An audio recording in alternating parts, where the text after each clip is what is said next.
Welcome to A Deeper Dive. We've created this podcast to explore ideas and trends for the new era of business. We'll strip away the hype, eliminate the buzzwords, and focus on giving you a clear understanding and some knowledge that you can use in the real world. Each program is broken into 5 segments, exploring the concept, how it works, and at least 2 use cases from real-world experience. The final segment in each series focuses on how you can get started and leverage the concept in your day-to-day business. We also have a website where you can find links, references, and other additional info at www.deeperdive.tech or on itworldcanada.com, where you can also sign up for our newsletter and resource guides. This series is sponsored by Wipro Canada, who offer end-to-end best practice solutions that help Canadian businesses and communities. Our hosts are Jim Love, a CIO and business strategist with IT World Canada and co-author of Digital Transformation in the First Person. And I'm Doug Sparks from the University of Waterloo's Conrad School of Entrepreneurship and Business. This is the second episode in our series on scenario planning, The Men Who Saw the Future. October 1973. Totally new and unexpected event rocks the world economy. The Arab countries that form the Organization of Petroleum Exporting Countries, OPEC, have lost the so-called Yom Kippur War against Israel, and they're looking for a way to strike back. Yeah, I remember this well. I was a teenager at the time, and what I remember the most was the lineups for gas. Yeah, well, the price went through the roof. It was amazing. Yeah, people were stealing gas. I mean, the greatest innovation of the time was the locking gas cap. You've never siphoned gas, have you, Doug? I've never siphoned. Would I do a thing like that? You shouldn't need a lock, yeah. Is there a Fifth Amendment thing in this? No. It also had an impact on inflation, with lots of strikes over cost of living adjustments and wage settlements, all that kind of stuff. Because OPEC wasn't targeting Israel. Yeah. It targeted Israel's allies. The United States, Canada, Japan, the United Kingdom, and even the Netherlands. I mean, who picks on the Netherlands? Well, somebody did. And how are they doing this? They cut off the supply of oil to countries whose economies had grown and prospered on cheap oil. The shortages caused the lineups. It also bid up the price of oil. Yeah, during that embargo, the price of oil nearly quadrupled. In today's dollars, it would be equivalent to moving from $17 to $61 per barrel, like overnight. A seismic shock hit the world economy. Like, countries tried to cope with both oil shortages and price increases at the same time. It was like nothing we'd ever seen before. Inflation and deflation, high prices and low growth. The Western economies got both at the same time. Economists even had to coin a new phrase to describe it: stagflation. For the next decade that followed, governments struggled to find a strategy that worked against this new economic threat. They tried everything from price controls to rationing. They tried stimulus and deficit spending. Nothing seemed to work for them. Well, the stock market crashed. That happened in 1973-74. Unemployment and inflation ravaged the economies in the West. Deficits grew to proportions not seen since World War II. Governments and companies alike were caught like deer in the headlights, trying to cope with the massive changes in the economic rules that ran the entire world economy. Nobody had planned for this. Nobody had experienced anything like this. I mean, yeah, it was truly a black swan event. We mentioned this concept in our previous episode. It had severe and widespread consequences. Yeah, but remember that Taleb, who coined the term, said it has to be unpredictable. Yeah, he also said that everyone would claim afterwards that it was predictable. In other words, hindsight bias. But it's not just hindsight bias. Not only was this predictable, there was concrete evidence that the 1972 oil crisis was foreseen and even planned for by at least one company, Royal Dutch Shell. How? They used what's become known as scenario planning. Right. Shell's group planning area, where they were trying to adopt the methods of a young engineer defense analyst from the Rand Corporation in the 1940s, is named Herman Kahn. Now, Kahn's methods involved telling brief stories that described the many possible ways that nuclear weapons technology might be used against the United States. Now, there's no questioning his brilliance or the timing of his ideas. when the Russians exploded the hydrogen bomb, the world was reeling with the threat of nuclear war. And in the midst of all that global panic, Kahn's social circles also gained him attention, fame, and maybe even notoriety. Yeah, I mean, Scientific American even described Kahn as thinking the unthinkable. It's kind of like the wrath of Kahn. Yeah. Well, Kahn appears, if you don't get into don't go to come back from Star Trek, Doug. Okay, Kahn back. appears to have not only to have captured attention with his ideas, but he knew how to be a showman. Kahn worked at the Rand offices in Southern California, and around there he met a number of friends who were screenwriters and movie makers. Stanley Kubrick is reputed to have used him as the model for the character Dr. Strangelove. And even the name Scenarios came from a movie maker and humorist, Leo Roston. Yeah, but this time he wasn't joking. No, he was no joke in there. And Kahn's ideas and his methods got attention, not just from movie makers, but from two managing directors at Royal Dutch Shell. Kahn's ideas of scenarios as a method of planning fit the unique structure of this organization. Now, you have to know this. Shell was largely decentralized at the time. It was controlled actually by two companies and a group of really powerful managing directors around the world. If you wanted to take any action on a global basis, it required consensus. That's agreement of all the stakeholders across the globe. The idea was if they could agree on the potential scenarios, they could agree on joint action. Yeah, but making these new methods work in a global corporate planning process proved to be an enormous challenge. Shell recruited two unique individuals for the task. Ted Newland was a senior staff planner with a reputation for his insight into global politics. Pierre Wack was the head of planning for Shell Française.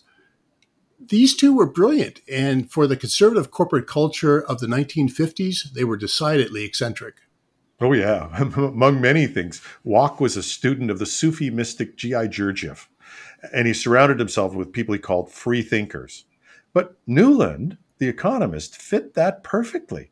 In a later presentation to the directors of the company, he recited a nursery rhyme to make his point. Yeah, but both had the qualifications to deal with global economic and political realities. Both were unconventional thinkers, to be sure, but both were not afraid to say what they felt the data told them. They had that quality that's rare even in today's world. They would speak truth to power, and their arrival at Shell was timely. It sure was. Yeah, but the scenarios prepared in 1971 and 1972 by Wack and Newland's strategy group identified the possibility that the power in oil markets would shift from consumers to oil-producing nations, and that the interests of those producers would dictate cuts in production, not the continual increase foreseen in business as usual versions of the future. And the Mideast oil embargo and the global energy crisis, they fit these scenarios perfectly, although they actually happened many, many months later. Yeah, using the scenarios created by Wack and Newland, Shell bucked the trend of free spending that their competitors engaged in. It was counterintuitive. With ever-growing demand and enormous cheap supply of oil from the Middle East, companies had predictable margins, which led to continued spending on expansion. And it was a strategy that generated large revenues and profits year after year for 7 large companies that dominated the petroleum industry, the Seven Sisters, as they were known. Absolutely. But when the shock hit in 1973, volume shrank, costs rose, and the Seven Sisters were hit with an enormous impact. Suddenly, profit came from efficiency, competitiveness, and not from unrestrained growth. Shell was impacted for sure, but it was far more prepared. Fun fact. Did you know that Forbes once called Shell the ugly sister because of its relatively weak financial position in the 1960s? Yeah. This stunning prediction changed all of that. Shell, along with Exxon, ended up becoming breakout leaders in the industry. Royal Dutch Shell's scenario planning process achieved worldwide recognition in business literature and practice. The strategic planning approach developed by Wack and Newland appeared to predict an uncertain future event. Moreover, the duo did it again in the early 1980s when they correctly predicted the weakness of OPEC, and this time a crash in the price of oil. Once again, no other company seemed to be prepared for. Yeah, well, this is where Newland is reported to have stood in front of Shell's managing directors and making this stunning prediction by reciting a nursery rhyme. Can you imagine? Humpty Dumpty sat on a wall. Yeah, well, Humpty Dumpty had a big fall. Yeah, that's awesome. It would have been interesting in the 1970s corporate world to see that. Then forget the 70s. Try telling that to the dean next time you see him. Yeah, but that's what tenure's for. Yeah, these guys didn't have tenure. They did have results. Oh, snap. Oh, ouch. The No, burn. Seriously. The price of oil plummeted and it stayed low. And nobody except maybe Shell was prepared for that. It set in motion a process of consolidation in the oil industry, and this led to the disappearance of 3 of the 7 sisters. Shell, once again, prepared and prospered. Yeah, it was almost like they had a crystal ball that let them see into the future. Yeah, Newland and Watt didn't think of themselves as prophets or being able to see the future or having a crystal ball. They would say they followed the data. It was a process that management guru Peter Drucker would later say was seeking the future that had already happened. Yeah, Watt and Newland developed their analysis using data that was readily available, not just to Shell, but all the other companies had the same data. In 1973, the idea of an OPEC taking control of supply was a hot topic and the topic of much discussion in the industry. A similar embargo had already been attempted in 1967, although without the same scope and impact due to a number of world economic factors. Yeah, but somehow those conversations and all that knowledge never made it into anyone else's planning processes. Yeah, I mean, it's hard to believe. The real genius was not in seeing that this was possible, nor that Watt and Newland were the only ones capable of understanding the geopolitical and economic situation. The point was that these possibilities actually made their way into Shell's strategic planning process and influenced corporate actions. And Watt knew how important this was. He said in a later interview, and I'm just going to quote him exactly, "Unless we influence the mental image, the picture of reality held by critical decision makers, our scenarios would be like water on stone." Yeah, we can explain that. I mean, what he's really saying is that scenarios must be believable. You must fit them into the mental models of the decision makers. Otherwise, they won't sort of take hold. That's how you ultimately lead to the development of real world actions and contingencies to be initiated when they detect the onset of a particular scenario. Detection is an important aspect here. Without monitoring, the exercise is kind of pointless. The process involved not just understanding the drivers and the assumptions that underlie these key scenarios. The team had to put these together into a viable framework. And by viable, they meant that there must be real and meaningful actions to address these key drivers and events that are foreseen by the scenario. Now, Watt knew that he was feared that this could generate a whole pile of scenarios wildly out there. So he said you had to also bring it down to 2 to 3 possible scenarios that you then explored in detail. Yeah. I mean, the strength of scenario planning lies in 2 things. First is the idea that action is possible and planned. But second, and this is easy to miss, scenario planning addressed one of the key weaknesses in corporate strategic planning. It forces you to consider that the future may not be like the past, and it forces you to consider a future that may be counterintuitive, counter to conventional wisdom. And where those are viable, to at least plan to detect them and to react to them. It was a revolutionary idea, and it worked. Yeah, and yet, despite the results and the attention it gained, scenario planning, even at the place that pioneered it, scenario planning constantly struggled for acceptance. According to those who worked directly in the area with Watt, Shell almost abolished it on 3 separate occasions.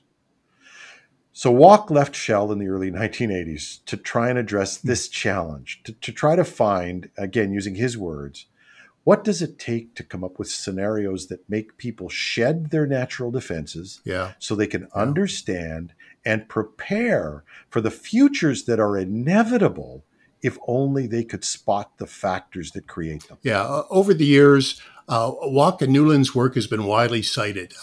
In early 2000s, a U.S. government report estimated that 85% of the scenario studies were based on the Royal Dutch Shell process.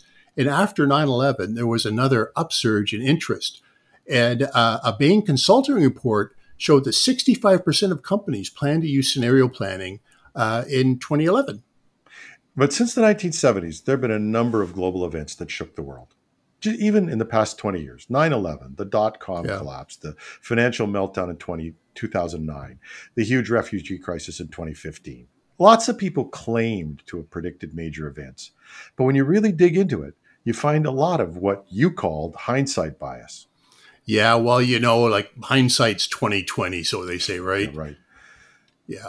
In reality, when predictions were made by scenario planners, they were often ignored. It was like scenario planners were the new Cassandras, the mythical priestess who was cursed to make true predictions, but to always be ignored. Well, the ancient Greeks were right. It's a curse being right all the time. Yeah, that's what I tell my students, but they don't believe me either. But seriously, it's like having teenagers. What good is being right if you can't break through the mental models? But even Shell seems to have stopped using its scenarios or stopped paying attention.